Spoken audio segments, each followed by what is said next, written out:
ঠিক ভুল যে আমরা বলে দিচ্ছি এটা ঠিক নয়, ওটা ঠিক নয়, ওটা ভুল, এটা এত সহজ বিষয় নয়। পৃথিবীটা না অত সাদা কালো নয়।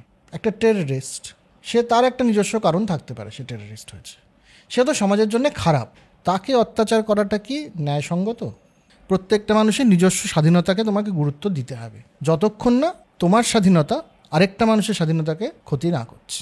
সংবিধানটা বেসিক্যালি কি, আমার এবং এই দেশের মধ্যে বা দেশের সরকারের সাথে একটা কন্ট্রাক্ট হয়েছে। ও বলছে তুমি এগুলো মেনে চলো, তাহলে পরে তুমি এই দেশে থাকতে পারবে এবং এই দেশের সুবিধা ভোগ করতে পারবে। তো এটা যদি কন্ট্রাক্ট হয়, তাহলে কন্ট্রাক্টের জন্য একটা দেয়া নেয়া থাকতে হবে। সরকার আমার জন্য কিছুই করছে না আর আমি সংবিধান মেনে চলবে, এটা হতে পারে না। আমাদের দেশে রিজার্ভেশন আছে, শিডিউল কাস্ট, শিডিউল ট্রাইব, এদেরকে রিজার্ভেশন দেওয়া হয়। এটা যুক্তি কি? সরকারের কি অধিকার আছে এটা করার? সমান জায়গায় যেহেতু আমরা নেই, শুধু রেসিং স্টার্টিং পয়েন্টে, কাজেই সমান ট্রিটমেন্টও সম্ভব নয়। তুমি কিচ্ছু ডিজার্ভ করছো না তোমার ট্যালেন্টের জন্য, সমাজ তোমাকে এন্টাইটেল করছে এই মুহূর্তে তোমার দক্ষতাটার জন্য। সেই জন্যে সমাজ তোমার থেকে যদি 30% ট্যাক্স কেটে নেয়, সেটা সমাজের প্রাপ্য।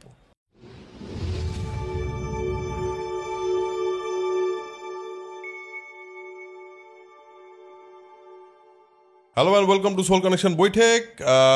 একটা জিনিসের খুব ইম্পর্ট্যান্ট একটা অ্যানাউন্সমেন্ট আছে, সেটা সবচেয়ে করে দিই। সেটা হলো সন্দেশ চ্যানেলটা, যেটা এই মুহূর্তে আপনারা বৈঠক যেখানে দেখতে পাচ্ছেন, আমরা বৈঠকটাকে একটি অন্য চ্যানেলে নিয়ে যাচ্ছি, যেটার নাম হবে সোল কানেকশন বৈঠক। সেই চ্যানেলটার লিঙ্ক অবভিয়াসলি এখানে দেওয়া থাকবে এবং আমরা এই শিফটটা আস্তে আস্তে করব এবং আমরা চাইবো যারা বৈঠকের সঙ্গে জুড়ছেন তারা যাতে ওই চ্যানেলটার সঙ্গেও জোড়েন। আর এই চ্যানেলে যেরকম পডকাস্ট আসতে থাকে সেরকম আসতে থাকবে, তার সঙ্গে আরও বিভিন্ন রকম কন্টেন্ট, বিভিন্ন রকম কনভারসেশনাল কন্টেন্ট আসতে থাকবে। সো আজকের বই থেকে কি হয় সেটা যদি প্রথমবার কেউ ক্লিক করে থাকেন তাহলে বলে দিই। সেটা হলো আমরা প্রত্যেক দিন একটি বই নিয়ে আমি আর প্রেমাশিস আড্ডা মারি। প্রেমাশিস আছে আমার সঙ্গে, Premashis Mukherjee. Welcome to soul connection বৈঠক, আপনারই এপিসোড, আপনারই জায়গা। আজকে একটি বই নিয়ে আমরা কথা বলবো, যে বইটার নাম হলো, যে বইটার বিষয়টাই খুবই ডিফিকাল্ট, মানে ডিফিকাল্ট বলতে ডিফিকাল্ট বলা ভুল হবে, খুবই কোয়েশ্চেনেবল একটা সাবজেক্ট, এবং সেইটার নামটা বললেই বুঝতে পারবেন। সেটা হলো জাস্টিস। দেখা যাচ্ছে, ফোকাসটা দেখে নাও। Justice, what's the right thing to do.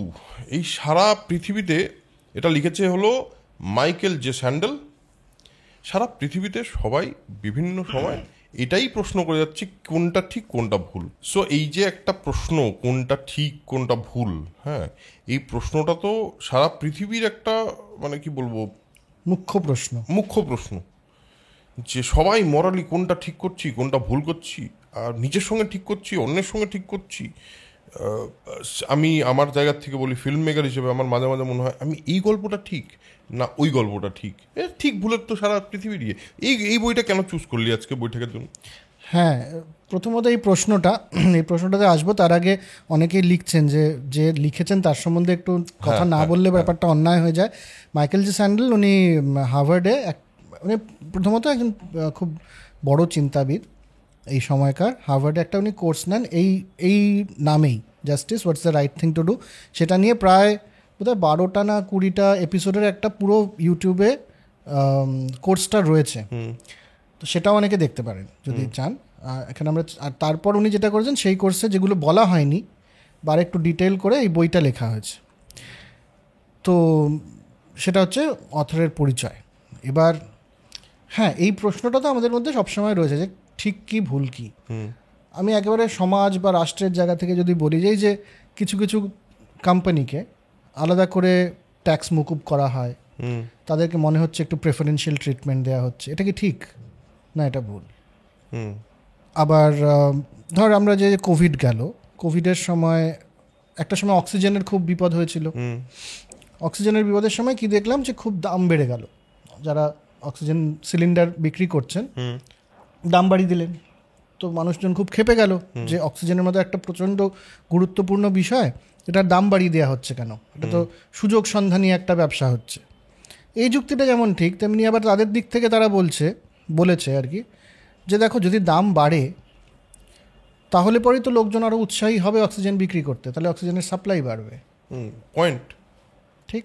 যেমন আমরা দেখেছি যে ম্যালেরিয়া যে অসুখটা, সেটার চিকিৎসার জন্য খুব বেশি সায়েন্টিফিক ডিসকভারি হয়নি বহুদিন যতদিন না পর্যন্ত, কারণ হচ্ছে ওই অসুখটা মূলত আফ্রিকায় হয়, আফ্রিকা গরিব দেশ, তারা টাকা দিতে পারে না, তাই ওটা নিয়ে সায়েন্টিফিক ডিসকভারি নেই, কোনো ওষুধ কোম্পানি সেটা নিয়ে ইন্টারেস্টেড নয়।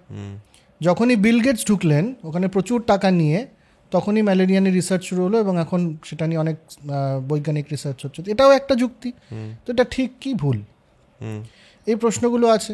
আরেকটা আমার ছোটোবেলা থেকেই মনে হয়, আমি জানি না আপনাদের মনে হয় কি না, সেটা হচ্ছে আমাকে ছোটোবেলা থেকে একটু যখন বড় হলাম 18 বছর বয়সের পরেই সবাই এক্সপেক্ট করছে যে আমি সংবিধানটা মেনে চলবো ভারতের। এটা তো বলি যে ভারতের সংবিধান মেনে চলা উচিত, আইন মেনে চলা উচিত। আমার মনে হতো হচ্ছে আমি একটা ছেলে স্কুল থেকে পাশ করলাম, ইতিহাস ভূগোল পড়ে, তারপরে বিজ্ঞান পড়ে, তারপরে আমি কলেজে পড়ছি, আমাকে তো কেউ সংবিধান পড়ালো না। আমাকে এই কথাটা বললো কবে যে সংবিধান এটা, আইন এগুলো, আমি কি মেনে চলবো? আমাকে কি জিজ্ঞেস করা হলো কোনোদিনও যে এটা সংবিধান, তুমি কি এটাতে রাজি আছো? যদি না হও তাহলে অন্য দেশে চলে যাও, আর এই দেশে থাকতে হলে পরে এই নিয়মগুলো মানতে হবে। নিয়মগুলি আমি জানি না, আমি মানবো কি? পয়েন্ট অবভিয়াসলি সিনেমা দেখে যেটুকু জানা হয়, হ্যাঁ, বা খুবই ইনফর্মালি। কিন্তু মানে দেখ, কয়েকটা জিনিস আমরা জানি, যেরকম খুন করলে ফাঁসি হয়, হ্যাঁ, চুরি করলে জেল হয়, বা গণপিটুনি হয়, এই দুটোর মধ্যে একটা। যে কোনো বাকি অন্যায় কাজ কি, হ্যাঁ, মানে কাউকে মিথ্যে বললে কি সাজা হতে পারে, কাউকে এই করলে কি ওটা, মানে এই যে বাকি এতগুলো জিনিস আছে, আমরা এই কয়েকটা জিনিস জানি সিনেমা টিনেমা দেখে, যে ফ্রড করলে জেল হয়, কোন করলে জেল হয়, এইসব জানি। কিন্তু তার বাইরে তো সংবিধানটা শুধু ওইটুকু নিয়ে না, সংবিধান তো অনেক কিছু আছে নিশ্চয়ই, সেগুলো তো জানি না। বিবাহ বহির্ভূত সম্পর্ক কি আইনি না বেআইনি, আর এই আইনটা আমাকে বললো কে? এটা নিয়ে আমার একটা প্রশ্ন ছিল, তো আমি বুঝবো কি করে কোনটা ঠিক কোনটা ভুল? তো এই করতে করতে এই কোর্সটা অবধি এসে পৌঁছানো এবং এই বইটা অবধি এসে পৌঁছানো সেখানে, এবং এটা শুধু আইনের বিষয় নয়, ব্যাপারটা হচ্ছে আমরা সারা জীবনে এমন অনেক অনেক সমস্যার সম্মুখীন হই যেখানে আমরা ঠিক ভুল বুঝতে পারি না।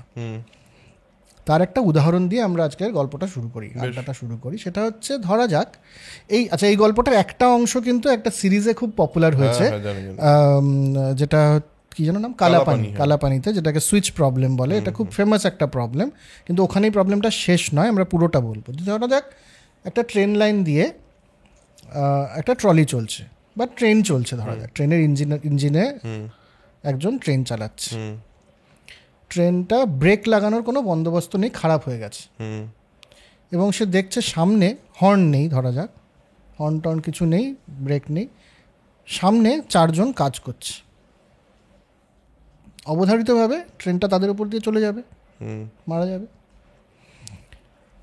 এমন সময় সে দেখলো যে একটা অপশন আছে যে পাশ দিয়ে আরেকটা লাইন আছে, সেই লাইনে একজন কাজ করছে, আমার একটা অপশন আছে, আমি চেঞ্জ করে ওই লাইনে চলে যেতে পারি, সুইচ করে আমি ওই লাইনে চলে যেতে পারি। এবার প্রশ্নটা হচ্ছে যে কি করা উচিত? একদিকে গেলে পরে 4 জন মরে যাবে, আর একদিকে গেলে পরে 1 জন মারা যাবে। 4 জন যে মারা যাবে, এই ট্রেনটার ওই রাস্তা দিয়ে যাওয়ার কথা, তো কাজে একভাবে ভাবা যেতে পারে যে ওই 4 জনের নিয়তি হচ্ছে এটা। আরেকটা এটা যে না, ওই একটা লোককে মেরে ফেললে পরে 4 জনের জীবন বাঁচবে, 4 জনের জীবনের মূল্য বেশি। কিন্তু প্রশ্নটাও এটাও যে ওই লোকটার তো মরার কথা ছিল না, বা আমার কি অধিকারটা আছে ওর দিকে নিয়ে যাওয়ার গাড়িটা? তো আমরা এই প্রশ্নটা দিয়ে এটা শুরু করি, তোর কি মনে হয় বল? আমরা তারপরে সবার কাছে, আমাদের ঘরে যারা যারা আছে সবাইকে একবার করে। এটা একটা খুবই অদ্ভুত প্রবলেম, বাট অবভিয়াসলি আমার মনে হবে যে 4 জনের থেকে 1 জনের মূল্য বেশি বোধহয়, মানে অবভিয়াসলি কম, মানে সেই লোকটা উপর দিয়ে হয়তো 4 জন মারা যাবে একটা ইয়েতে, তার চেয়ে 1 জনকে মনে হয় চুজ করব। তোদের কি মনে হয় বল, কি মনে হয়? 1 জন, তোর না, পানিশমেন্ট তো সবটাই সমান, চেষ্টা করা যায় যাতে একজন সবাই মোটামুটি আমরা সবাই একজনের দিকে যাচ্ছে, কেন না 4 জনের থেকে 1 জনের মূল্য। কিন্তু ওই লোকটার জীবনের, ওনার যে একটা রাইট নিজের বেঁচে থাকার, সেটাকে কি আমরা লঙ্ঘন করছি না? করছি নিশ্চয়ই। আমরা কি নিয়তির হাতে ছেড়ে দিতে পারি না বিষয়টাকে? এবার তো এতক্ষণ অবধি ড্রাইভার চালাচ্ছিল, এই সমস্যাটা একটা সেকেন্ড পার্ট আছে। সেকেন্ড পার্টটা ধরা যাক ওই ট্রেন লাইনটার ওপরে একটা ব্রিজ আছে, ব্রিজের ওপরে আমি দাঁড়িয়ে আছি, এবারে তুমি দাঁড়িয়ে আছো এবং তোমার কাছে অপশান আছে যে তুমি একটা লোক তোমার পাশে দাঁড়ানো তাকে ধাক্কা দিয়ে ফেলে দিতে পারো ওই লাইনে। এবার ওটা যদি ট্রেন না হয় একটা ট্রলি হয়, তাহলে একটা লোককে ধাক্কা দিয়ে ফেললে ট্রলিটা আটকে যাবে। তাহলে এই 4 জন বা ওই একজনের কেউ মারা গেল না, যাকে ধাক্কা দিয়ে ফেলে গেল সে মরে গেল। তাহলে সেটা কি তুমি করবে? ড্রাইভারের উপরে ছেড়ে দিলে পরে তো ওটা অন্যের কাছে দিয়ে দেওয়া হলো প্রবলেমটা, ওর এটা করা উচিত। এবার তুমি কি করবে? বা এবার তুই ধর ডাক্তার, একটা অ্যাক্সিডেন্ট হয়েছে যাতে একটা ইঞ্জিন ট্রলি ড্রাইভার আর 4 জন মজুর একসাথে হসপিটালে নিয়ে আসা হয়েছে। 4 জনের অবস্থা গুরুতর। যে ট্রলি ড্রাইভার, তার টাকা আছে, সে বলছে শুধু আমার ট্রিটমেন্ট করো, তাহলে তার বাঁচার সম্ভাবনা খানিকটা আছে। কিন্তু যদি এর ট্রিটমেন্ট এখন করতেছে, সবকটা ইমার্জেন্সি তো, তাহলে ওই 4 জন মরে যাবে। এবার ডাক্তার কি করবে? তুমি যদি ডাক্তার হও কি করবে? যাই না, মানে এগুলো তো প্রবলেম। এটা হচ্ছে এখান থেকে আমাদের শুরু মোরাল ডিলেমা। মোরালি কি করা উচিত? এই সমস্যাটাকে যদি আমরা এবার পুরো সমাজের উপরে নিয়ে যাই, মোরালি আমাদের করা কি উচিত, বা একটা রাষ্ট্রের বা একটা সমাজের কি করা উচিত, কোনটা ঠিক আর কোনটা ভুল, এই সমস্যাটা বোঝা হচ্ছে এতটাই গুরুত্বপূর্ণভাবে একটা প্রবলেমেটিক বিষয়। এবার একটা আমার বক্তব্য হলো যে এই যে কোনোটাই তো ঠিক না, মানে লাইফে এরকম যে তুই যেরকম ধরনের সিচুয়েশনের কথা বলছিস, যেগুলোকে ধর্ম সংকট বলা যায়। মানে অর্জুনের লাস্ট মোমেন্ট, যেখানে ওর মানে আনঅ্যাভয়েডেবল ওয়ার, মানে যুদ্ধ হতেই হবে, তো ওকে নিজের আত্মীয়দের মারতে হবে, তো সেটা তো ধর্ম সংকটই একটা, এটাও তো ধর্ম সংকটই।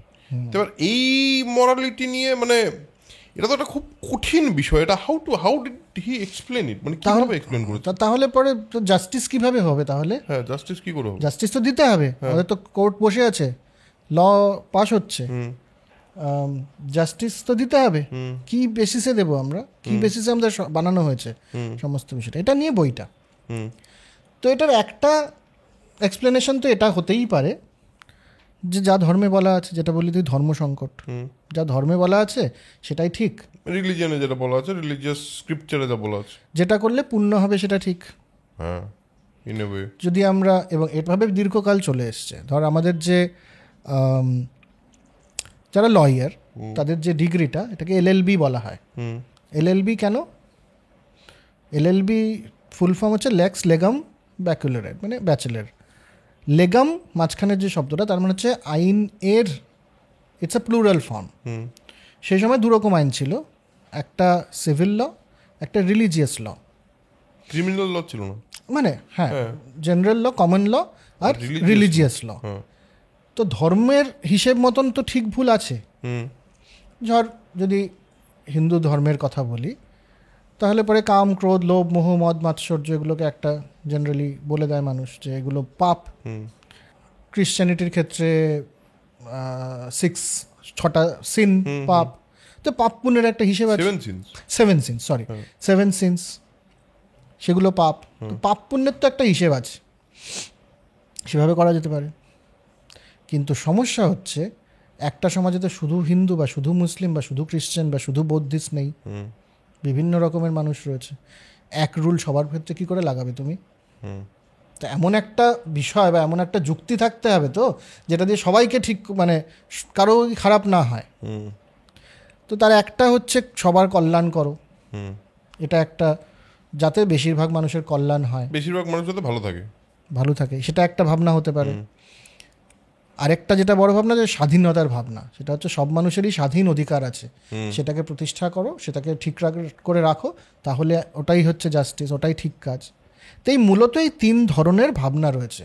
একটা ধর্মের ভাবনা বা পুণ্যের ভাবনা বা ভার্চু, জিনিসটা ভালো করা উচিত সেরকম একটা ভাবনা। একটা হচ্ছে বেশিরভাগ মানুষের কল্যাণের ভাবনা, আর একটা হচ্ছে মানুষের সম্মানের ভাবনা, যেটা নিয়ে আমরা এর আগের কয়েকটা এপিসোডে আইডেন্টিটি হিসেবে আমরা যেটা বলেছি, যে সবকটা মানুষের একটা ডিগনিটি বা সবকটা মানুষের আত্মমর্যাদাকে সম্মান দেওয়াটাই হচ্ছে জাস্টিস। এই তিনটে ভাবনা আছে, সেগুলোর গভীরে আমরা এক এক করে ঢুকতে পারি। বেশ, বইটা শুরু হয়, বইটা কি কি জিনিস মানে কি কি চ্যাপ্টারসে ডিভাইডেড বা কিভাবে বইটা এগিয়েছে সেটা প্রথমত তো এই প্রশ্নটা যে কতটা গভীর সংকটের মধ্যে আমরা আছি, যে আমাদের ঠিক ভুল যে আমরা বলে দিচ্ছি এটা ঠিক নয়, ওটা ঠিক নয়, ওটা ভুল, এটা এত সহজ বিষয় নয়। এবং আমাদের সবারই এই ঠিক ভুলটা একটুখানি বোঝা উচিত, কারণ পৃথিবীটা না অত সাদা কালো নয়, পৃথিবীর মধ্যে অনেক রকম রং আছে। এই রংটা যদি আমরা বুঝতে পারি তাহলে আমাদের বাঁচা সুবিধা হয়, কথাবার্তাগুলো অনেক উন্নত হবে আজকের থেকে। এখন তো একটা হয়ে যাচ্ছে, আমরা ধীরে ধীরে একটা ফাঁদে পা দিচ্ছি যেখানে পৃথিবীটাকে সাদা কালো করে দেখানোর একটা প্রচেষ্টা চলছে, সেটা যেন না হয়। তো সেই সমস্যাটাকে বড় করে দেখিয়েছে। তারপরে এই যে ভাবনাগুলো বললাম, এগুলো এক একটার মধ্যে কত রকমভাবে মানুষ একটা জিনিসকে ভাবতে পেরেছে, কত রকম সমস্যা আছে ভেতরে, সেগুলো একটা একটা করে। প্রথমত আমরা শুরু করি কল্যাণের ভাবনা। সমাজের সকলের কল্যাণ করা, সমাজ কল্যাণ এবং মানব কল্যাণ, যেটা সমস্ত পলিটিক্যাল লিডাররা করে। এক্স্যাক্টলি, ইউটিলিটারিয়ান বলা হয়, সার্কাজম ছিল। ইউটিলিটারিয়ানিজম বলা হয় এটাকে, যে বেশিরভাগ মানুষের কল্যাণ যাতে হয় সেটা করাটাই হচ্ছে যুক্তিযুক্ত, বা সেটা করাটাই ঠিক। স্বাভাবিকভাবে কি ভুল মনে হচ্ছে খুব কারোর? এই আজকে আমরা সবাই না একটু আলোচনার মধ্যে ঢুকে যাই, তাহলে বেশিরভাগ মানুষের যাতে ভালো হয় সেটাই তো করা উচিত, সরকারি হোক বা আইনেরই হোক করা উচিত। এই একটা কিন্তু আমাদের ক্যামেরার পেছন থেকে খুব গুরুত্বপূর্ণ কথা বলে দিয়েছে, খারাপ দিকটা যাতে আমরা না পড়ি। ওই চারজন, ওই ট্রলিতে যে একজনের কথা আমরা বলে দিলাম সবাই, যে চারজন না হয়ে না একজনের দিকে নিয়ে যায়, ওই একজনটা যেন আমি বা আমার পরিবারের কেউ না হয়। যদি হয়ে যায় তাহলে আমার যুক্তিটা চেঞ্জ হয়ে যায়। মানে সিম্পল কথা, যে ওই যে চারজনের মধ্যে একজন যে ছিল, আমি যদি ট্রলির ড্রাইভার হই, আমি যদি চারজন এখানে আছে আর ওই একজন হলো আমার ভাই, আমি কোন দিকে যাবো? এক্স্যাক্টলি, সেখানে তো সমস্যা বাড়ছে, আরো গভীর হচ্ছে। বেশ, কিন্তু এই ধারণাটা, কল্যাণের ধারণাটা হচ্ছে বেশিরভাগ মানুষের ভালো করা। কেন না, মানুষ কিসের জন্যে করে? যে হয় আনন্দের জন্যে, কিছু আনন্দ পেলে ভালো লাগে, আর কষ্ট হলে খারাপ লাগে। তো আমার যদি আনন্দ হয় তাহলে ভালো, আর যদি খারাপ হয় তাহলে খারাপ। তো বেশিরভাগ মানুষের যাতে আনন্দ হয় সেটা করাটাই ভালো। তো এটা হচ্ছে আইডিয়া, কল্যাণের আইডিয়া, যে বেশিরভাগ মানুষের জন্য ভালো করো।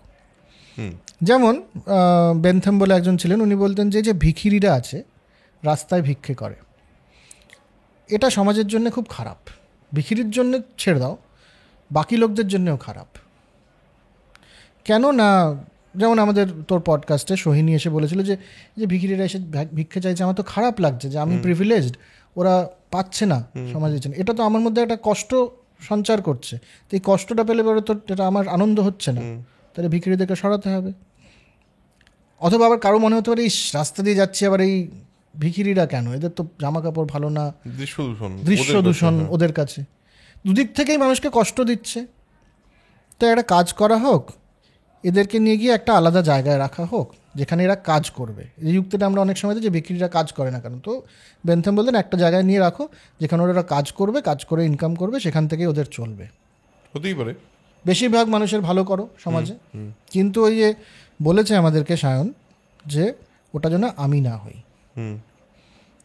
প্রথম কথা হচ্ছে মানুষের রাইট, আমার অধিকারটা 12টা বেজে যাবে এটা হলে পারে। ধর এই সেদিনই আমি রাস্তা দিয়ে যাচ্ছিলাম, দেখলাম আমি শুধু দেখিনি, অনেকেই দেখে যে পুলিশ একজনকে ধরে কলার ধরে, একটা ড্রাইভার একটা হয়তো ছোট গাড়ি চালাচ্ছে, যেটাকে ছোটো হাতি বলি, চালাচ্ছে রাস্তা দিয়ে, দিনের বেলা চালাচ্ছে, কী কারণে জানি না, কিন্তু সব তার কলার ধরে তাকে উঁচিয়ে কথা বলছে জোরে জোরে, তার জন্য কোনো ক্ষমতা নেই। তো এটা কি সেই মানুষটার অপমান নয়? প্রকাশ্যে করছে। এই পুলিশ অত্যাচার করে আমরা জানি,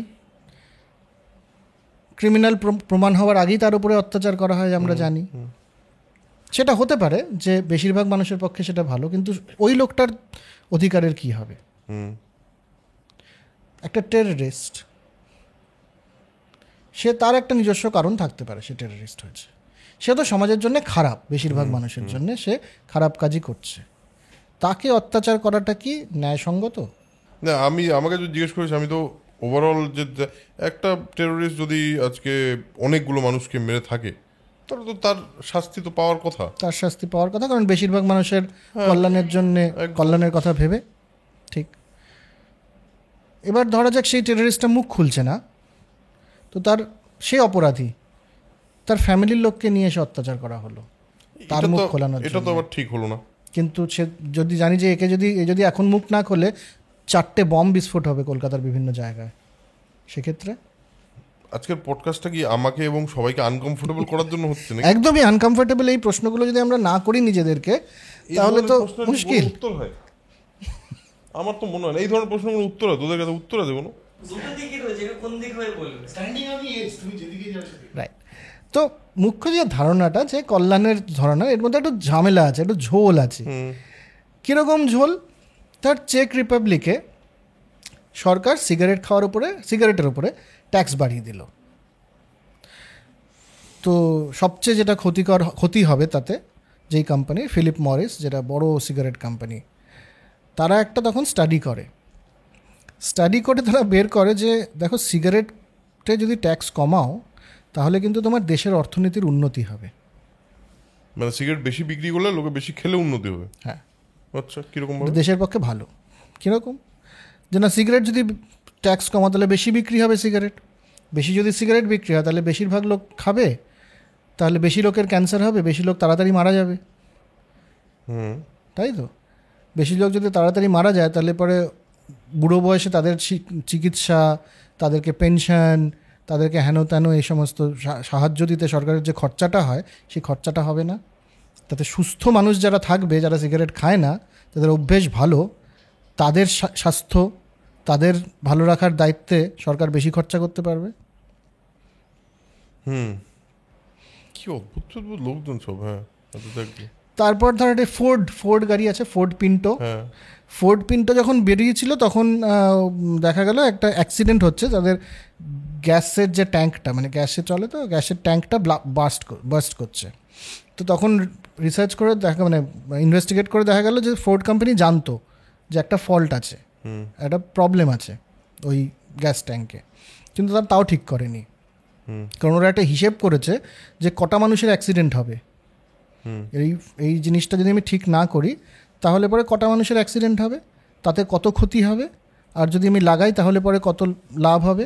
দুটো করে দেখা গেছে যে এটা না লাগালে যে কটা মানুষ মারা যাবে তাতে যা ক্ষতি হবে, ওভারঅল ব্যাপারটা ভালো, লাভজনক। তো এই জিনিসটাও হবে। আমরা যখনই বলবো যে না 4টে লোক নয়, একটা লোককে মারো, তখন কিন্তু এই যুক্তিটাও মানতে হবে তখন আমাদেরকে। ঠিক আছে? তো সেখানে আরেকজন এসে বললেন যে দেখো না, এরকম ব্যাপারটা নয়, এত একেবারে ক্লিয়ারলি বলে দেওয়া যায় না। মানুষের অধিকার আছে, প্রত্যেকটা মানুষের নিজস্ব স্বাধীনতাকে তোমাকে গুরুত্ব দিতে হবে, যতক্ষণ না তোমার স্বাধীনতা আরেকটা মানুষের স্বাধীনতাকে ক্ষতি না করছে। এবং জন মিল উনি আরেকটা জিনিস বলেছিলেন যে দেখো, আনন্দ আর দুঃখ এই নিয়ে তো কথা বলছো, সব আনন্দ না একরকম নয়। যেমন ধর পথের পাঁচালী ভার্সেস পাঠান, তো পাঠান অনেক বেশি জনপ্রিয় ছবি, কিন্তু পথের পাঁচালী আর পাঠানের মধ্যে কোনটা ভালো, সমাজের জন্য কোনটা ভালো যদি বলতে চাস, বা মানুষের আনন্দের জন্য যদি কোনটা ভালো বলতে চাস, তাহলে আমার মনে হয় 100 জনের মধ্যে 90 জনই বলবে না পথের পাঁচালীটা না ভালো ছবি, পাঠানের সাথে কম্পেয়ার করো না। বা পণ্ডিত অজয় চক্রবর্তী বা পণ্ডিত ভীমসেন যোশীর একটা আলাপ আর হানি সিংয়ের গান, তো পপুলারিটিটাই একমাত্র জিনিস হতে পারে না, একটা উন্নততর ভাবনা এটা ভালো। উনি বলতেন যে dissatisfied human being is better than a satisfied pig. তো আমার যদি ওইটুকু নাও খুশি থাকি আমি, তাহলেও আমাদের উদ্দেশ্য বা সবসময় উচিত যে বড় কিছুতে খুশি থাকা, সেটার জন্য যেটুকু কম্প্রোমাইজ করতে সেটা আমাদের করা উচিত। বেশ। তো এই অবধি হলো, এটা হচ্ছে একটা কল্যাণের ভাবনা, ইউটিলিটারিয়ানিজম, যে বেশি মানুষের ভালো কী করে হবে। কিন্তু এর মাঝখানে ওই রুশো এলেন, হবসের এ ধরনের ধারণা, রুশো এলেন, আরও অন্যান্যরা এসে বলেন না এটা না এ হচ্ছে না, সমাজ টমাজ পরের কথা, আসল তো হচ্ছে মানুষ। আসলে মানুষের অধিকারটাই সবচেয়ে বড় কথা। মানুষের অধিকার যদি তুমি রক্ষা করতে পারো তাহলেই তুমি কাজের কাজ কিছু করতে পারবে। সমাজকে বা সরকারকে অত কিছু করতে হবে না, অত কিছু করতেই হবে না। মানে রুশোর কথা তো তাই সেরকমই। হ্যাঁ, প্রথমত সরকারকে বাবা হতে হবে না, তুমি সরকার আমাদের প্রোটেক্ট করো, বাবা হতে যেও না। আমার কি করা উচিত আর উচিত নয় সেটা বলে দিও না। হ্যাঁ, মানে আমি হেলমেট পরে যদি আমি রাস্তায় না বাইক চালাই, তাহলে খুব খারাপটা কি হবে? আমি মরে যাবো। তুমি আমার বাবা হয়ে এটা বলতে যেও না হেলমেট পরতে হবে বা তোমার সিট বেল্ট লাগাতে হবে। তুমি কে বলার? আমার অধিকার। আমার যদি মরতে ইচ্ছে করে, আমার যদি রেকলেস লাইফ লিড করতে ইচ্ছে করে, তো সরকারের তো এখানে কোনো ভূমিকা থাকার কথা না। এটা তো আমার ফ্রি উইল। এটাও একটা ভাবনা। কোনো মোরাল অব্লিগেশন দিও না আমাকে, এটা তোমার করা উচিত, ওটা তোমার করা উচিত নয়, বিবাহ বহির্ভূত সম্পর্ক তোমাদের রাখা উচিত নয়, পার্কে বসে চুমু খাওয়া উচিত নয়। উচিত অনুচিত আসছে কোত্থেকে? আমার ইচ্ছে, আমার ভালো লাগছে, আমি অন্য কোনো ক্ষতি তো করছি না। দুটো মানুষকে ভালোবাসছে, পার্কে বসে চুপচাপ নিরিবিলিতে প্রেম করছে, তোমার অসুবিধে কি? সরকার হিসেবে পুলিশ এসে ওখানে কেন চাঁদা চাইবে? এরকম কোনো ভূমিকা সরকারের থাকা উচিত নয়। আরেকটা সাংঘাতিক কথা, এই দুটো মানলে পরে এটাও মানতে হবে যে বড় লোকদের থেকে টাকা নিয়ে গরিবদের মধ্যে বিলিয়ে দেবো রবিনহুডের টাইপের, এটাও সরকারের কম্য নয়। তারাও তো ইন্ডিভিজুয়াল চলে যাচ্ছে, এবার ইন্ডিভিজুয়াল রাইট চলে যাচ্ছে। যদি একজন বড় লোক হয়, তাহলে পরে তার তো অধিকার আছে ওই টাকাটার উপরে। সে তো খেটে ওই টাকাটা রোজগার করেছে। এদের যুক্তি, আমরা সেটার কাউন্টার যুক্তিতে আসতেই পারি। এদের যুক্তিতে সে খেটে রোজগার করেছে টাকাটা, তুমি এসে বলছো তুমি তার থেকে 30% নিয়ে নেবে। মানে আমি কি ফোর্সড লেবার? আমি কি কৃতদাস যে আমার 8 ঘন্টা যদি কাজ করে থাকি প্রতিদিন, বা 10 ঘন্টা যদি আমি প্রতিদিন কাজ করে থাকি, তার মধ্যে 3 ঘন্টা আমি তোমার হয়ে কাজ করেছি, আমি জানতামই না। এটাই কথা তো। আমি 10 ঘন্টা কাজ করে যদি আমার 1000 টাকা উপার্জন হয়, আর তুমি যদি বলো তার 30% আমি নিয়ে নেবো, তার মানে 10 ঘন্টার মধ্যে 3 ঘন্টা আমি তোমার হয়ে কাজ করেছি, সরকারের হয়ে। তুমি কে? আমার অধিকারের কি হবে? এটা একটা বড় সমস্যা ট্যাক্সের ক্ষেত্রে। কিন্তু মানে এবার এটাও তো সত্যি যে যদি সব মানুষের কাছে সব মানুষ টাকা রোজগার করে উঠতে পারে না, বা সেম প্রিভিলেজও পায় না। এবার সেটা যদি না পেয়ে থাকে, তাহলে সে যদি ধর কেউ প্রিভিলেজ পেল এবং তার কাছে টাকা আছে, ধর আমি একটা এক্সাম্পল দিলাম, কেউ একটা হেরিডিটির থেকে মানে ইনহেরিট করলো একটা সম্পত্তি এবং টাকা, তার তো কোনো ওটার উপর মানে নেই না, তো সে পেলো পেয়ে সে সেটাকে নিজের মতো করে এনজয় করছে। সেটা তার শুধু একটা জিনিসে সে করেছে, ওই পরিবারে সে জন্মগ্রহণ করেছে, বেশ ভালো কথা হলো। এবার তারপরে তার থেকে ট্যাক্স কেন না হবে না? মানে ট্যাক্স নিয়ে কেন সরকার তার উপর কেন বলবে না তোমার কাছে বেশি টাকা আছে, তুমি আমাকে ট্যাক্স দাও, তো শুধু চালাতে হবে। তো শুধু আমি টাকায় আটকে থাকবো কেন? সমাজের তো উদ্দেশ্য যে যাদের কাছে টাকা নেই বা যারা গরিব, যারা নিচে পড়ে আছে, তাদের ভালো করা, এই জন্যই তো নিচ্ছ টাকাটা। তো এবার ধর অনেকের তো ডায়ালিসিস চলছে এই মুহূর্তে কলকাতায়, যাদের দুটো কিডনি খারাপ। তুই তো প্রিভিলেজ, তোর দুটো কিডনি আছে, দুটো কিডনি তো তোর লাগে না, ইনহেরিট করেছিস দুটো কিডনি। সরকার এসে বলতে পারে তুমি একটা কিডনি দিয়ে দাও, আমি বলছি বলে, কারণ অনেক লোকের কিডনি নেই। যুক্তি তো একই, কাইন্ড অফ একই, তাই না? সরকার কিভাবে বলতে পারছে যে তুমি 30 ভাগ কাজ আমার জন্যে করো, যদিও টাকাটা আমার না হয়? ঠিক আছে, গরিবদের টাকা নেই, সো হোয়াট, এটা আমার টাকা, তুমি আমার থেকে চাইতে পারো, আমার থেকে রিকোয়েস্ট করতে পারো, আমি যদি ইচ্ছে করে দিই দ্যাট ইজ ফাইন, ডোনেশন হিসেবে, সেটা আমার ইচ্ছে। তুমি জোর করছো কি করে আমার উপরে? কি করে বলছো এটা বেআইনি? যদি তুমি এই টাকাটা না দাও, তুমি কেন আমাকে জেলে ভরবে?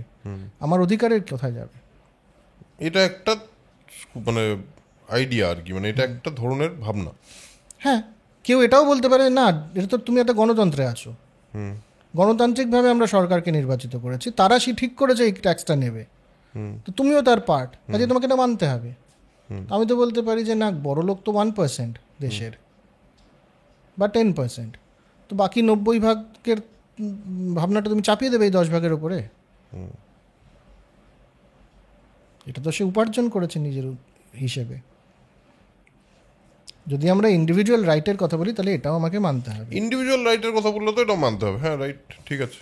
এবং এটা অন্যদিকেও সত্যি যে এবার আমি যদি কিডনি থাকে, আমার কাছে টাকা নেই, আমি যদি সিদ্ধান্ত নিই যে আমার বেঁচে থাকাটার থেকে আমার মনে হচ্ছে এই মুহূর্তে যে আমার বাড়িতে আমার ছেলে মেয়েদের পড়াশোনার জন্যে টাকার প্রয়োজন, তো আমি 2টো কিডনিই বেচে দেবো, সেটা সরকার কেন অ্যালাউ করবে না? সেটা তো ইলিগাল অ্যাকচুয়ালি। অর্গান বেচা কেনাটা কেন অ্যালাউ করবে না? আমার অর্গান তো, আমার শরীরের জিনিস, আমার প্রপার্টি, আমাকে বেচতে দেওয়া হচ্ছে না কেন? আমার রাইট কোথায়, আমার অধিকার কোথায়?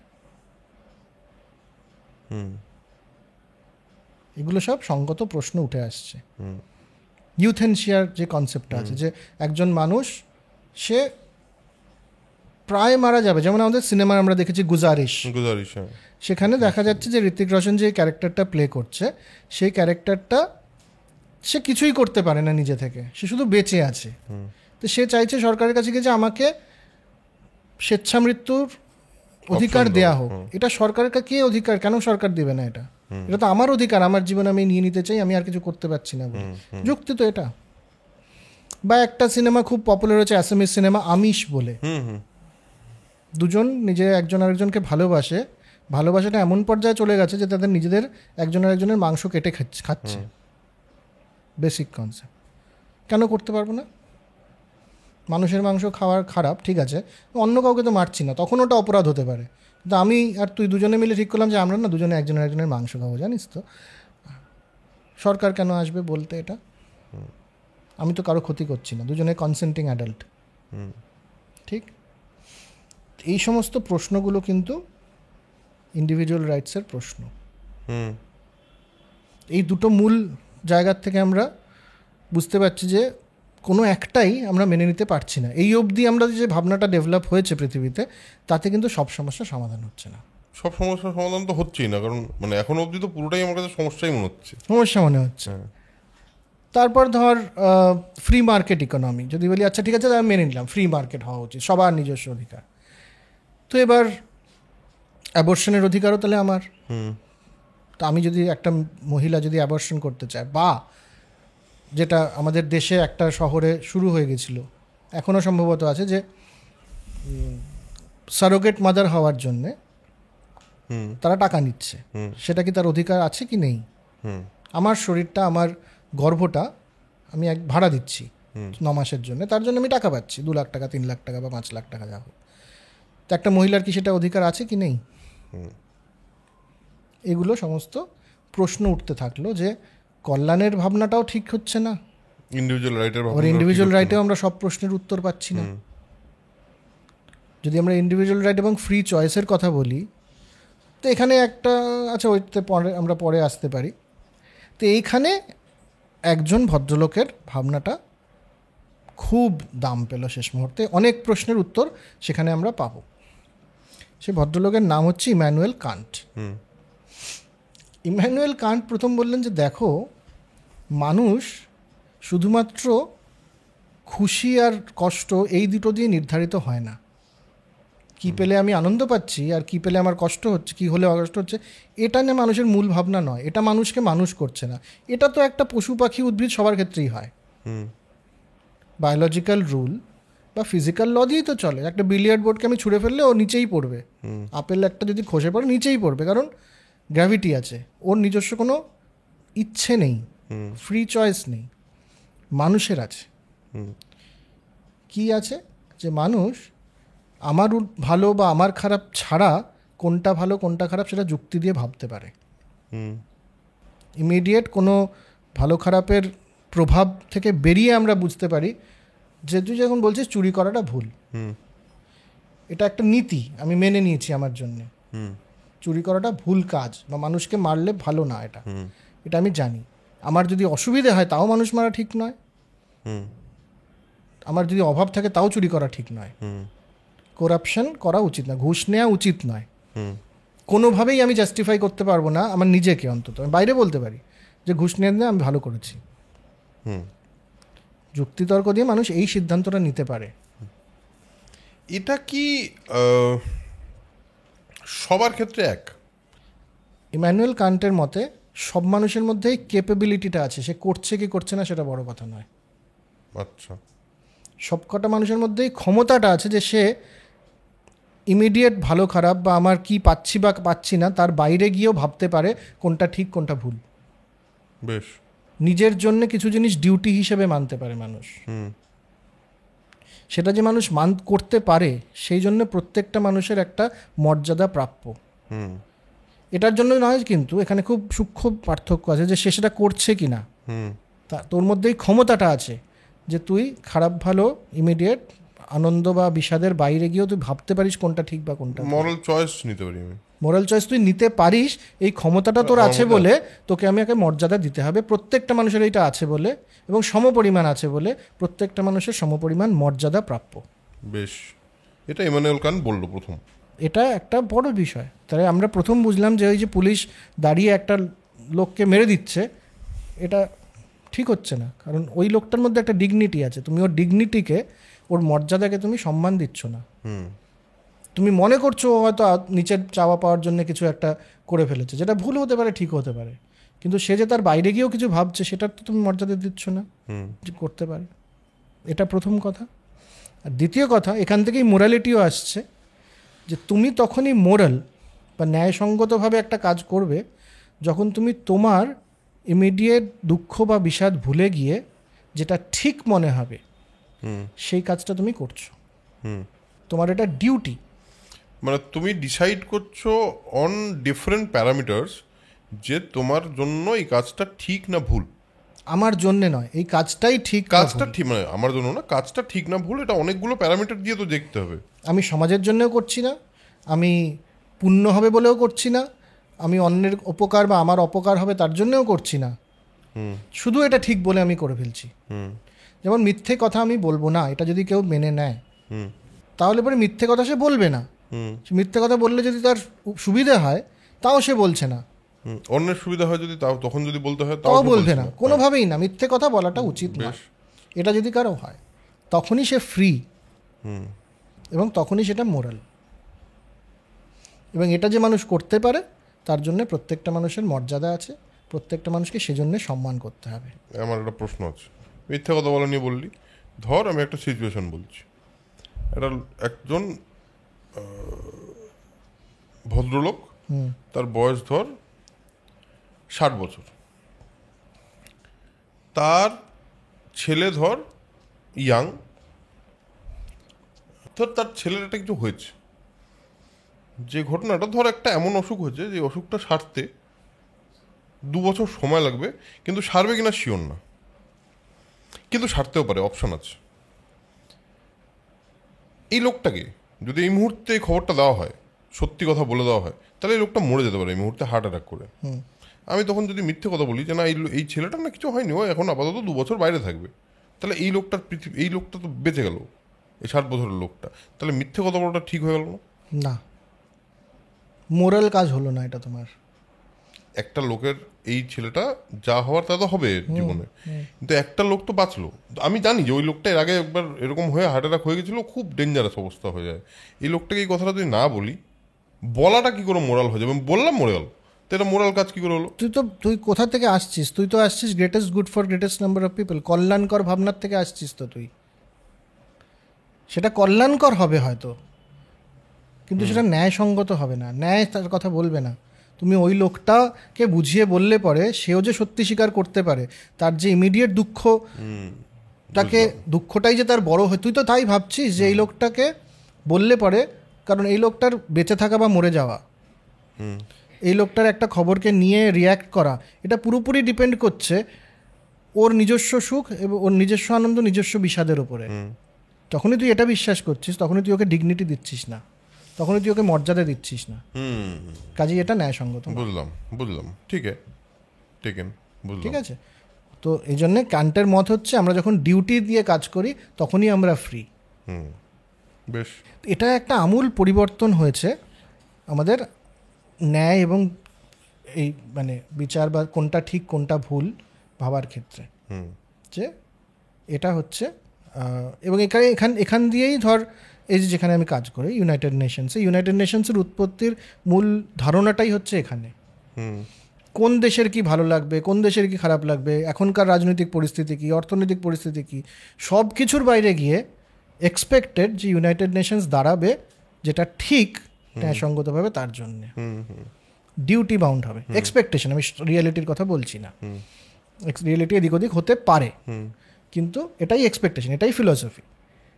ঠিক আছে, আজকের দিনের যে ন্যায় ব্যবস্থাটা তার দাঁড়িয়ে আছে, তার মূল ভিত্তিটাই হচ্ছে এখানে ইমানুয়েল কান্টের এই আইডিয়াটার উপর। হ্যাঁ, ইমানুয়েল কান্টের এই আইডিয়াটার উপরে যে প্রত্যেকটা মানুষের নিজস্ব মর্যাদা থাকবে এবং সেই মর্যাদাটাকে গুরুত্ব দেওয়াটাই আসল। হ্যাঁ, অ্যাকচুয়ালি যদি সেইভাবে দেখতে হয় মানে এটা একটা বড় রেভেলেশন। মানে এতক্ষণ যে প্রবলেমসগুলোর কথা আমরা বলছিলাম, সেই প্রবলেমসগুলোর জায়গা থেকেও প্রবলেমগুলো ইজ রিয়েল। সেই প্রবলেমে দাঁড়িয়ে কে কী করবে সেটা ইজ ডিফিকাল্ট, কারণ এরকম সিচুয়েশন মানুষের জীবনে অনেকবার আসে যেখানে সে কোনটা এক্স্যাক্টলি ঠিক আর কোনটা এক্স্যাক্টলি ভুল, সাদা কালোর মতো এটা করে উঠতে পারে না, যেরকম সিচুয়েশন নিয়ে আমরা কথা বললাম।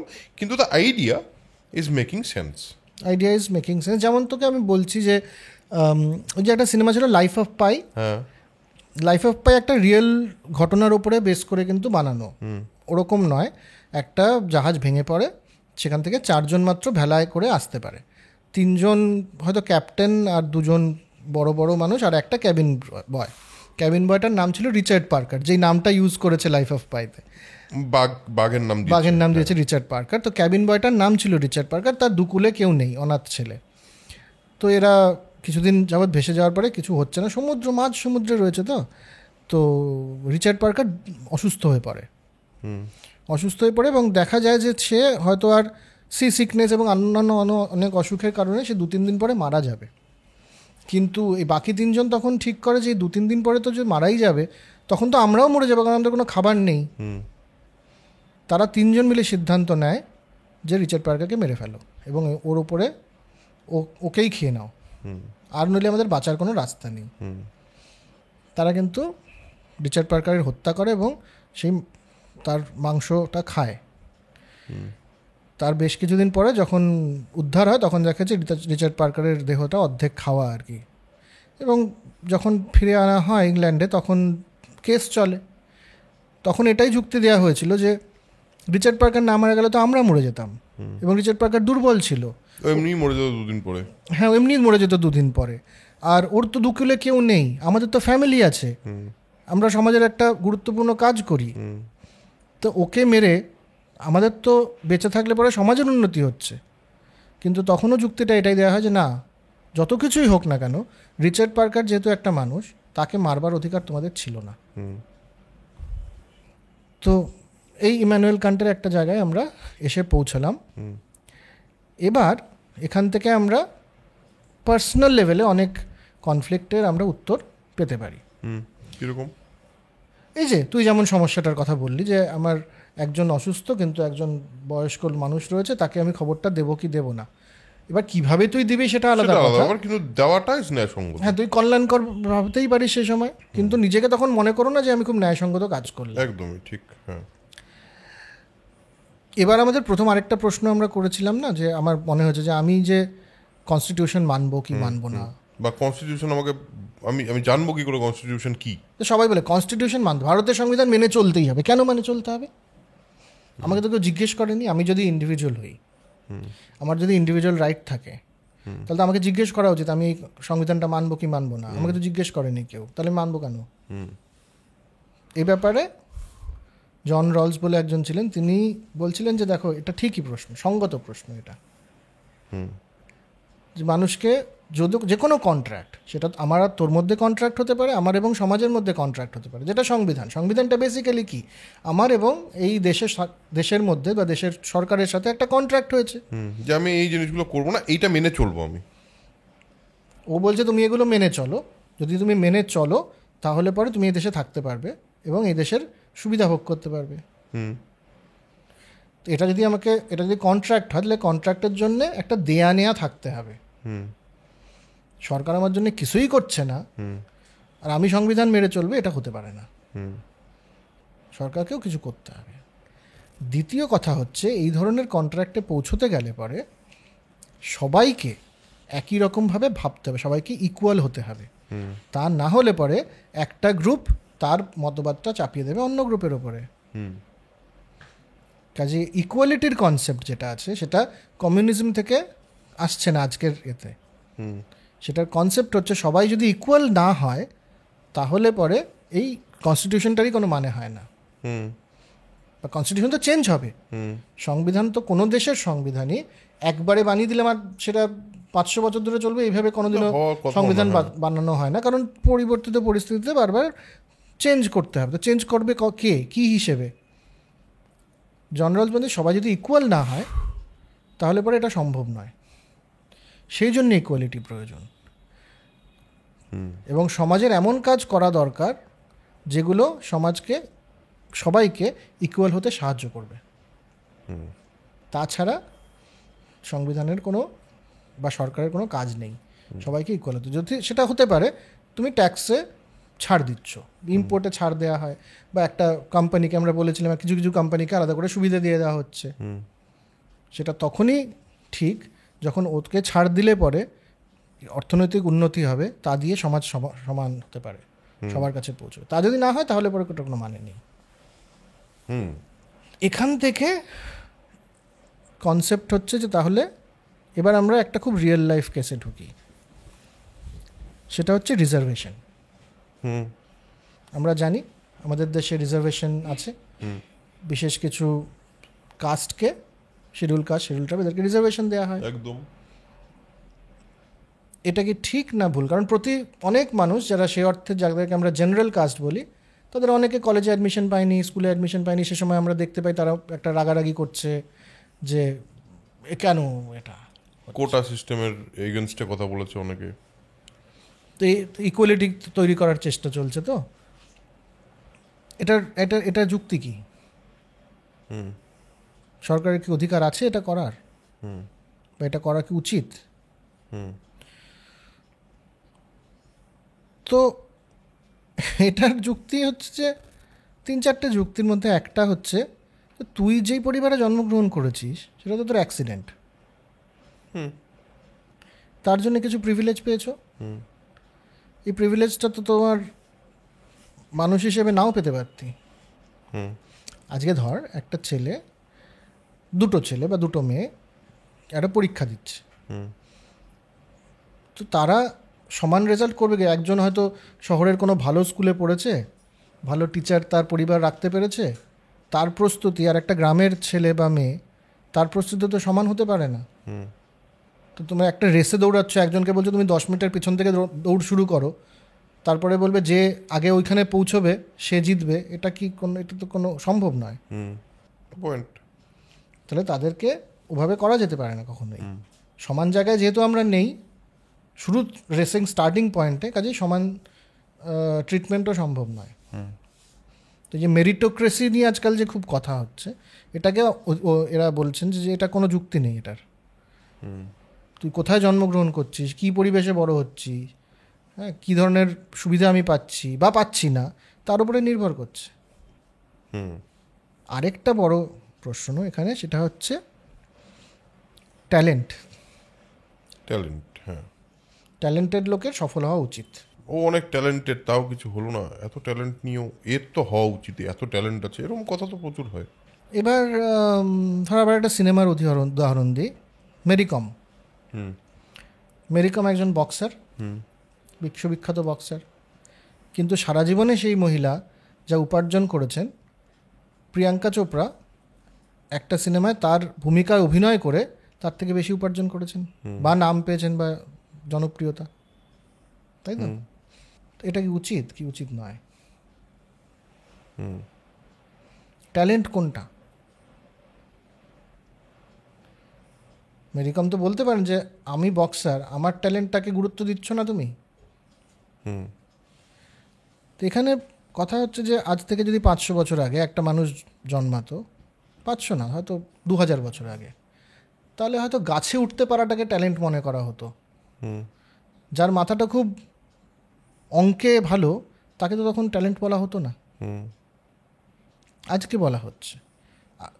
আজকে ধর লাস্ট 50 বছরে যারা অঙ্কে খুব ভালো, খুব তাড়াতাড়ি ক্যালকুলেশন করতে পারে, তাদেরকে ট্যালেন্টেড বলা হয়। আজ থেকে 10 বছর পরে তাকে আর ট্যালেন্টেড বলা হবে না, কারণ আর্টিফিশিয়াল ইন্টেলিজেন্স এসে গেছে, কম্পিউটার এসে গেছে। তখন হয়তো যারা ক্রিয়েটিভ বেশি তাদেরকে বেশি ট্যালেন্টেড বলা হবে। কিন্তু ট্যালেন্টের কোনো মাপকাঠি নেই। ট্যালেন্ট সেটাই যেটার জন্য সমাজ তোমাকে রেকগনাইজ করছে। আমার একটা নিজস্ব ভাবনা আছে, সেটা ট্যালেন্ট বলেই তো হয় না।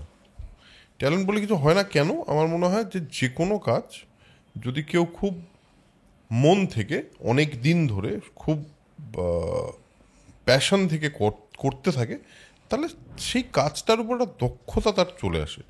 আর সেটা আমার মনে হয় সব ক্ষেত্রেই তাই। ট্যালেন্ট মানে কেউ জন্মেই আইনস্টাইন হয়ে যেতে পারে না।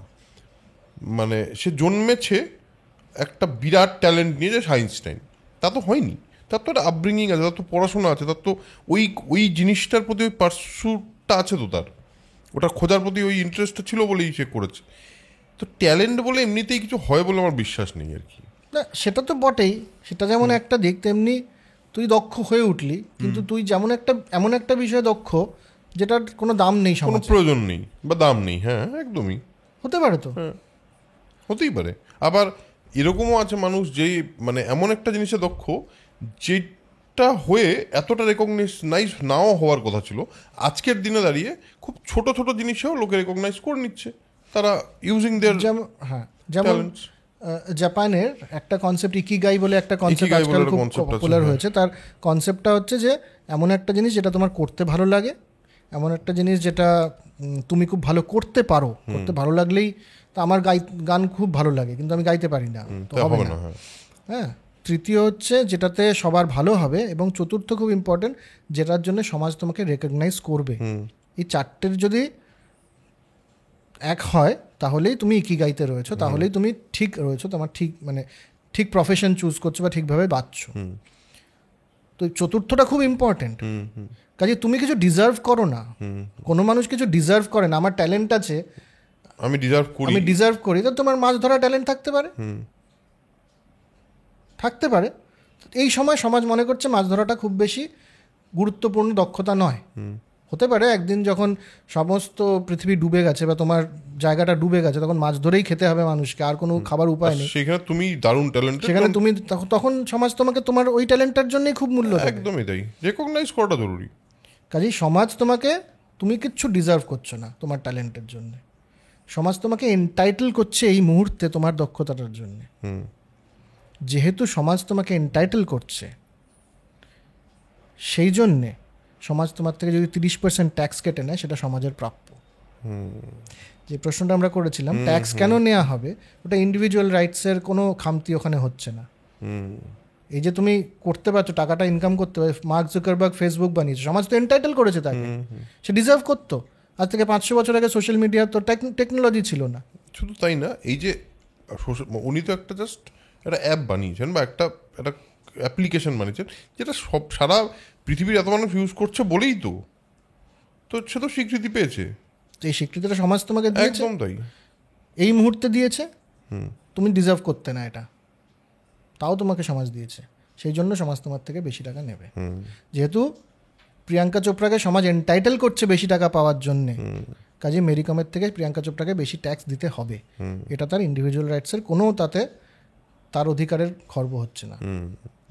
এবং এই কারণেই সমাজ যদি সিদ্ধান্ত নেয় যে কনস্টিটিউশন বাঁচানোর জন্যে এবং সমাজে ডাইভার্সিটি আনার জন্যে এবং সবাইকে সমান সুবিধে করে দেওয়ার জন্যে, আজকের দিনে তুমি ডাক্তারির সিটটা পেলে না বা ইঞ্জিনিয়ারিংয়ের সিটটা পেলে না, সেটা সমাজের অধিকার, তুমি ডিজার্ভ কিচ্ছু করো না।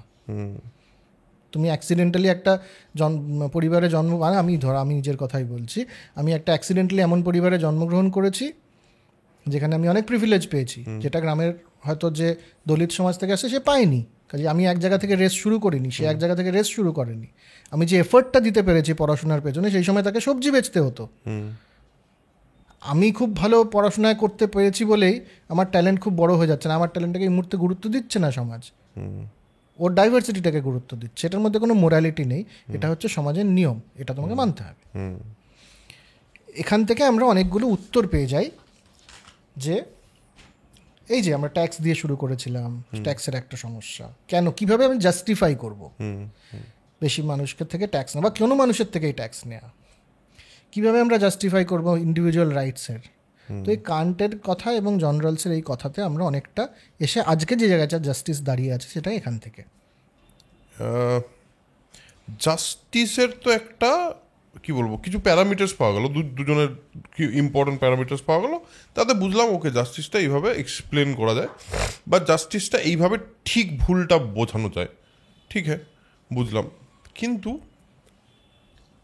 পাপ পুণ্য বলে তোর ব্যাপার আছে। এইটা করা পাপ, এইটা করলে পুণ্য হবে। এবং তার সঙ্গে অবভিয়াসলি যে কোনো রিলিজিয়ানই তার একটা ইনসেন্টিভ আছে। মানে তুমি পাপ করলে তোমার একটা শাস্তি আছে, আর পুণ্য করলে তোমার একটা ইনসেন্টিভ আছে। এটাও তো is a part of justice system.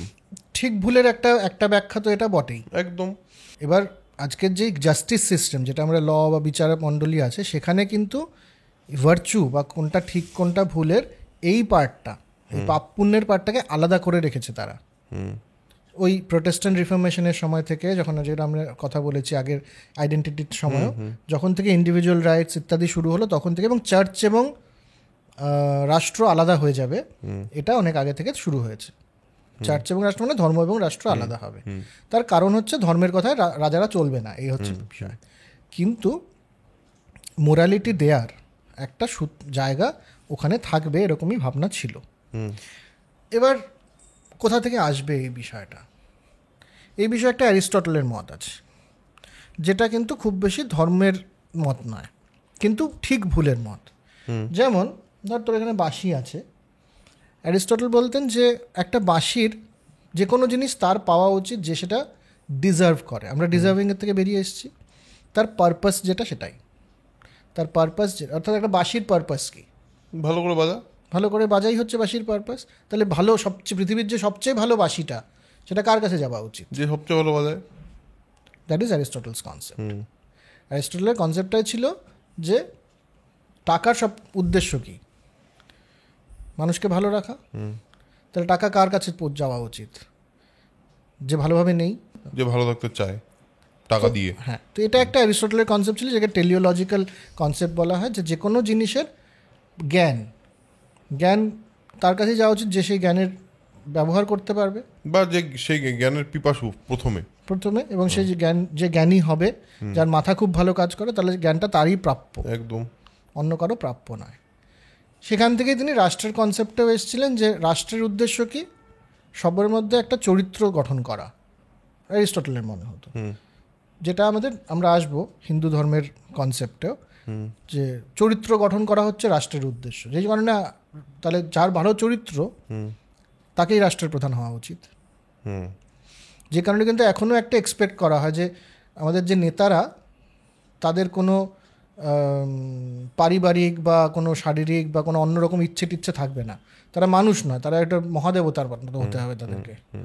উনি একটু ভুল করে ফেললে পরে সমস্ত মিডিয়া হোক বা সমস্ত মানুষকে রে করে আসে, এই হঠাৎ করে একটা মুখ ফসকে কথা বলে ফেললো কেন, তাই না? তো এই চরিত্রে, যেমন ধর বিল ক্লিন্টনের সাথে মনিকা লিউইন্সকির একটা অ্যাফেয়ার ছিল, দুজন কনসেন্টিং অ্যাডাল্টের মধ্যে, মানে আমরা সেই কেসটাতে যাচ্ছি না, কিন্তু কেন বিল ক্লিন্টনকে চরিত্রবান হতে হবে? এটা কি ধরনের এক্সপেকটেশন? তার কাজটা কি? দেশ চালানো। তো সে দেশ চালাতে পারছে কি না সেটাই তো তার দেখার উদ্দেশ্য। কিন্তু না, আমরা দেখছি কি না ওর চরিত্রটা ঠিক আছে কি না। আবার ধর ধর্মের অনেক রকম ব্যাখ্যা আছে, তো যেমন ইসলামিক একটা ব্যাখ্যা আছে, ইসলামিক জুরিসপ্রুডেন্স, যেটা সেখানে কি যে কোরআনে যেটা লেখা আছে সেটা মূল, তারপর হযরত মুহাম্মদ যে প্রফেট ছিলেন উনি যেগুলো বিভিন্ন সময় যেগুলো বলেছেন বিভিন্ন পরিস্থিতিতে, সেটার ব্যাখ্যা যেটা হাদিসে আছে, এবং একটা এই বিষয়গুলোর উপরে ব্যাখ্যা করে 4 রকমের স্কুল অফ জুরিসপ্রুডেন্স তৈরি হচ্ছে, যেটা কোরআনে আছে, যেটা উনি করেছেন নিজের জীবনে, বা যেটা মদিনার লোকরা করত, সেগুলোর বেসিসে আজকের দিনের ঘটনাগুলোকেও ব্যাখ্যা করা, কারণ সেটা আল্লাহর ইচ্ছে, এবং যেহেতু উনি আল্লাহর মতবাদ, কারণ উনি কখনো ভুল করেননি, এটা একটা। আর তার ওই স্বর্গে যাবে বা নরকে যাবে, এরকম একটা ভাবনা। আমাদের দেশের জুরিসপ্রুডেন্সটা কিন্তু একদম অন্যরকম ছিল। আমাদের মানে ভারতবর্ষের জুরিসপ্রুডেন্স, এটার মধ্যে আমি ধর্ম জুড়ছি না, কারণ সেই সময় ধর্মের কনসেপ্টটা আসেনি বা ধর্মের সাথে ওতপ্রোতভাবে জড়িয়ে নেই। কিন্তু এটা আজকের দিনে মানা মুশকিল, যেহেতু সময় বদলেছে, যেহেতু অন্যান্য সম্প্রদায় এসছে, তাদের নিজস্ব বিশ্বাস রয়েছে। কিন্তু ভারতবর্ষের ধারণাটা ছিল ধর্মশাস্ত্র বলে একটা বিষয় আছে, ধর্ম অর্থ কাম মোক্ষ, তার মধ্যে ধর্মশাস্ত্র রয়েছে। সে ধর্মশাস্ত্রের সোর্সটা কি, যে বেদে যা আছে সেটা মূল, তো আমরা এখানে ধর্মের কনসেপ্ট পাচ্ছি। সেকেন্ড, সেটার যে ব্যাখ্যা করা হয়েছে স্মৃতি, শ্রুতি এবং স্মৃতি। স্মৃতি হচ্ছে বেসিক্যালি বেদান্ত, বেদের ব্যাখ্যা, হ্যাঁ ব্যাখ্যা, এবং পরে বেদান্ত। হ্যাঁ, স্মৃতি যেগুলো সেগুলো একটা সোর্স। স্মৃতির ক্ষেত্রে 16খানা স্মৃতি আছে, হ্যাঁ, তার মধ্যে মনুস্মৃতি একটা সবচেয়ে বড়, মনুস্মৃতি একটা স্মৃতি। একটা স্মৃতি। তাছাড়া কিন্তু পরাশর, যাজ্ঞবল্ক, অঙ্গিরস, বৃহস্পতি, গৌতম, প্রচুর স্মৃতি রয়েছে। স্মৃতি এই অবধি আমরা ধর্মে আছি। তৃতীয় কনসেপ্ট যেখানে আমরা অ্যারিস্টটলের ছোঁয়া পাবো, সেটা হচ্ছে সাধুরা যেভাবে থাকে বা সাধুদের আচার ব্যবহার। সাধু বলতে গরুয়া বসন পড়া নয়, সাধু মানে সঠিক সঠিক মানুষ যারা সমাজের সম্মানীয় এবং যারা আইডিয়াল আদর্শ জীবন পালন করছে, তাদের জীবনযাপন এবং তাদের মত। এখানে একটা পেলাম আমরা অ্যারিস্টটলের। ফোর্থ সোর্স যেখানে আমরা একেবারে সোজাসুজি কান্টের মতবাদের সাথে মিলন পাবো, মানুষের নিজস্ব বুদ্ধি এবং চেতনা। এবং যে কারণে হিন্দু ফিলোসফি বারবার চেতনার বিকাশের কথা বলে। এই চারটের থেকে হিন্দুদের ভারতবর্ষের ধর্মশাস্ত্র তৈরি। শুধু তাই নয়, সেখান থেকে ন্যায়শাস্ত্র তৈরি হয়েছিল। ন্যায়শাস্ত্রে এটা আইডেন্টিফাই করা গেছিল যে এখানে এবার কনফ্লিক্ট হতে পারে। যেমন একটা খুব ইম্পর্টেন্ট বা ইন্টারেস্টিং গল্প আছে যে একটা পায়রা, তাকে একটা শকুন ধাওয়া করেছে। তো পায়রাটা উঠতে উঠতে উঠতে এসে এক রাজার কোলে গিয়ে বসেছে যে আমাকে বাঁচাও, আমাকে শকুন খেয়ে ফেলবে, আমাকে আশ্রয় দাও। তো রাজা আশ্রয় দিয়েছে, তো শকুন এসছে, যে বলছে দাও আমাকে আমার শিকার। তো রাজা বলছে না, আমি ওকে প্রোটেক্ট করে ফেলেছি, আমি ওকে আশ্রয় দিয়েছি, মানে কল্যাণের কনসেপ্ট, আমি তো একে দিতে পারি না। তখন শকুন কি বলছে?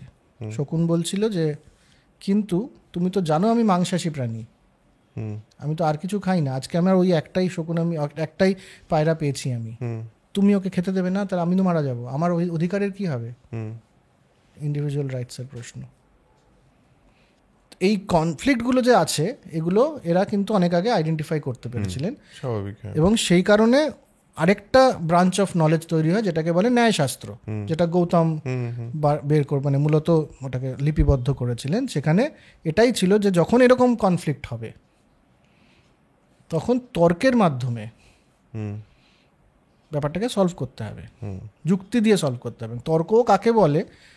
যে কোনো বিষয়ে একটা ঝগড়া করলে ওটাকে তর্ক বলে না, একেবারেই নয়। তর্ক মানে একটা প্রমাণের বেসিসে বা নির্দিষ্ট জ্ঞান লিপিবদ্ধ হচ্ছে সেটার ব্যাখ্যাকে তর্ক বলে। এবং সেই তর্কে বেদের রেফারেন্স আসতে পারে, সেই তর্কে এমন তর্ক যেটা তর্কালঙ্কার যেটাকে বলা হতো, তর্কশাস্ত্রী, মানে সেই সময় তর্কে বিরাট ইয়ে ছিল। তারা জেনারেলি কী করতো, তাদের যে জ্ঞানটা, সেই জ্ঞান থেকেই তো যুক্তিগুলোকে সাজাতো, এবং সেই জ্ঞানের তো একটা সোর্স আছে। সেই সোর্সের মধ্যে তুই যা যা সোর্স বললি সেই সমস্ত সোর্সই মিলে। আমি এই কথাটা বলছি তার কারণ হলো বেদের অমুক চ্যাপ্টারের অমুক লাইন এইটাকে ভ্যালিডেট করে, যেহেতু বেদকে আমরা সবাই মিলে ভ্যালিডেট করছি, সুতরাং দিস ইজ ওয়ার্কিং, মানে এটা একটা সত্যি কথা, এটার উপরেই তো ডিপেন্ড করতো। তো এটা একটা ধর্মশাস্ত্র, ন্যায়শাস্ত্র এবং তারপরে অর্থশাস্ত্র। সেটার প্র্যাকটিক্যালি কি হবে সেটা কৌটিল্য লিখেছেন, যে রাজা কিভাবে করবেন। তো এরকম একটা ডিভাইন ছিল, এই দেশেরই একটা পদ্ধতি ছিল, যেটাকে আমরা হিন্দু জুরিসপ্রুডেন্সও বলতে পারি, ইসলামিক জুরিসপ্রুডেন্স আছে, ক্রিশ্চিয়ানরা আলাদা করে ফেলেছিলেন। তো আজকের দিনে গিয়ে কিন্তু এই ভালো খারাপের ঊর্ধ্বে উঠে মূলত কান্ট, রলস, এদের থিওরি দিয়ে জাস্টিস চলছে, এবং সে দিয়েই বারবার ব্যাখ্যা হচ্ছে, সব উত্তর আমরা পাচ্ছি না আজকের দিনেও। কিন্তু এই আলোচনাগুলো খুব গুরুত্বপূর্ণ, যে প্রত্যেকটা বা অনেক বিষয়েই যে বিপরীত মতবাদ থাকতে পারে, সেটারও যে একটা যুক্তি আছে, সেই যুক্তিটা বোঝা খুব জরুরি। ইয়েস, সো এপিসোডটা এখানেই শেষ করবো আমরা। আমার মনে হয় একটা